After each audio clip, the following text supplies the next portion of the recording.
conhece um pouco mais sabe que eu sou conservadora e já faz um tempo que eu tô querendo vir aqui contar um pouco mais do que é conservadorismo. Olha que a quarentena faz com a gente, né? Como o Flávio Morgenstern diz, vim aqui perder amigos. Então, qual que é a ideia aqui? A ideia desse vídeo é explicar um pouco mais pra vocês o que é conservadorismo, e aí nos próximos vídeos a ideia é pegar algum episódio histórico e analisar de um jeito conservador esses episódios históricos. Então, já lembrando, tudo que eu falar aqui tem um viés conservador, né? Eu não vou ser que nem a mídia que fala que é isenta. Ai, mas eu já olhei aqui na Wikipédia e diz que o conservadorismo é uma ideologia política que... Para tudo. Já tá errado. Primeiro que conservadorismo não é uma ideologia. Quando a gente olha no dicionário o que é ideologia, eu até anotei aqui, só um minuto. A ideologia é um conjunto de ideias fundamentais que caracterizam o conjunto de ideias de uma pessoa, de um coletivo ou de uma época. Ou, em outro dicionário, tem que a ideologia é uma reunião de certezas pessoais. Uma vez que a gente entendeu o que é ideologia, a gente vê que a ideologia é um conjunto de certezas, um conjunto de normas da cabeça de alguém ou da cabeça de alguma comunidade, pode ser de pensadores, que eles pegam isso, eles entendem que esse é o jeito certo de viver e eles pegam esse conjunto de normas e tentam impor para uma sociedade e para os costumes daquela sociedade. Então, qual que é o caminho da ideologia? Ela vai de normas para costume e sociedade. O que o conservadorismo quer? O conservadorismo, ele quer observar uma sociedade, observar os costumes dessa sociedade e aí sim criar algumas normas baseadas nisso. Então você percebe que o caminho é exatamente contrário, né? Enquanto o conservadorismo vai de costume para norma, a ideologia, qualquer ideologia, seja ela uma que você concorda ou não, tá? Ela vai de normas para a sociedade. E como é que o conservador ele vê a sociedade, né? Para ele, a sociedade ela não é formada só pelas pessoas que estão aqui hoje, tá? Ela é formada também pelas pessoas que já viveram nessa sociedade, pelas pessoas que estão por vir. E o que isso acarreta no jeito da gente ver a sociedade, no jeito da gente ver os costumes? A gente entende que tudo o que aconteceu no mundo até agora foi uma sequência de tentativa e erro e acerto, né?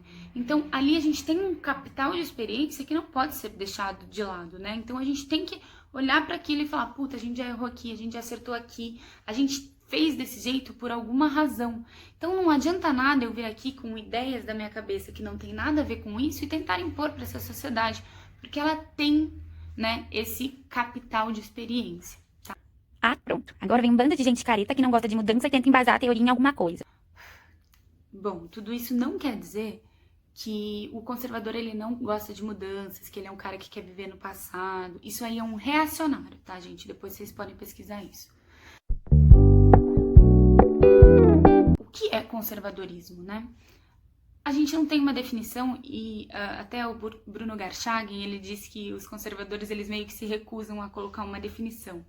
E é por causa disso, porque por a gente valorizar a história de cada sociedade, em cada lugar, essa valorização vai ser em cima de uma tradição, de um costume diferente, né? Então, esses erros e acertos, eles aconteceram de maneiras diferentes.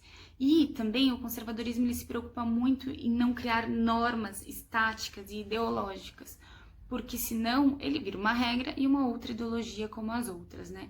Então, ele quer ser vivo, ele quer ter esse direito de mudar de opinião, ele não quer, né, ter uma bíblia ali, tipo, essa é a bíblia do conservadorismo e essas são as regras a ser seguidas. Muita gente fala que é muito mais fácil definir o conservadorismo pelo que ele não é.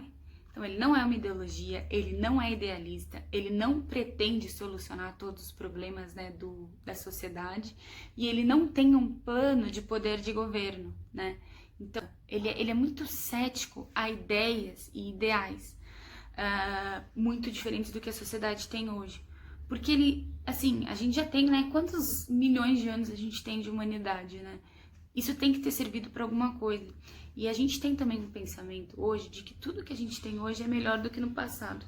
Claro que a sociedade foi melhorando, justamente pelos reparos terem vindo, né, de pouco a pouco. Mas não necessariamente tudo que a gente tem hoje é melhor do que a gente tinha no passado, né? Então tem esse ponto também de entender que a nossa progressão, ela não é, né, uma linha reta ali num gráficozinho que faz assim. A gente vai, volta, e sim, ao longo do tempo vai evoluindo. Legal de analisar o seguinte, o conservador ele é muito mais a favor de reformas do que de revoluções.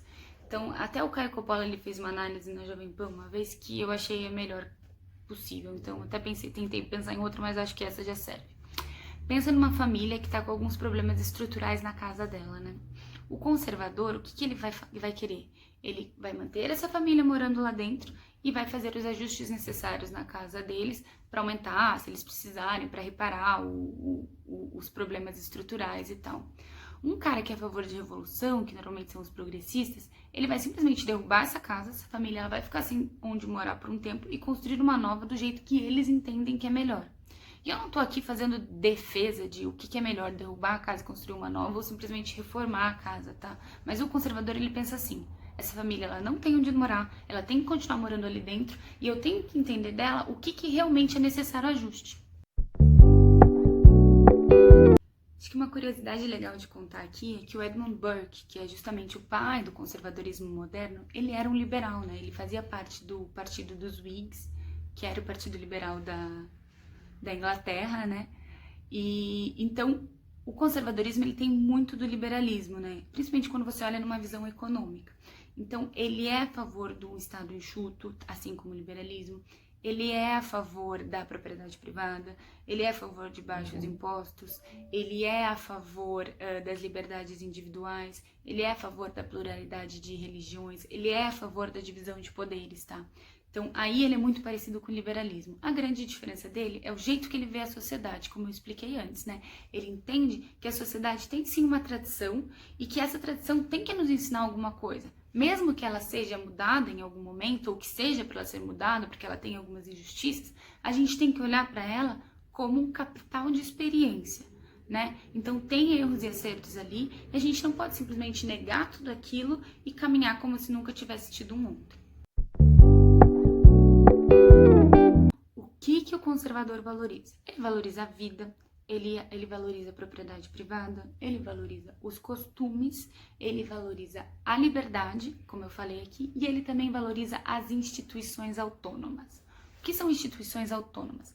Instituições que a gente não tem vínculo por contrato, né? Então não é o governo, não é como é que eu posso dizer, o sindicato XPTO. Na verdade, essas instituições autônomas, a grande representante dessas instituições autônomas é justamente a família, né? Então, por que ele valoriza tanto a família? Porque ele entende que é justamente a família que vai trazer pra gente todos esses valores, todo esse histórico de erros e acertos, todos esses costumes, para que a gente crie esse capital intelectual dentro da gente. E é por isso que ele entende que a criação familiar é muito importante. Espero que vocês tenham gostado. Se vocês gostaram, compartilhem. E se vocês não gostaram, me falem também que não gostou. Coloca pergunta aqui no vídeo. Se der certo, eu vou lançar uma caixinha de pergunta também.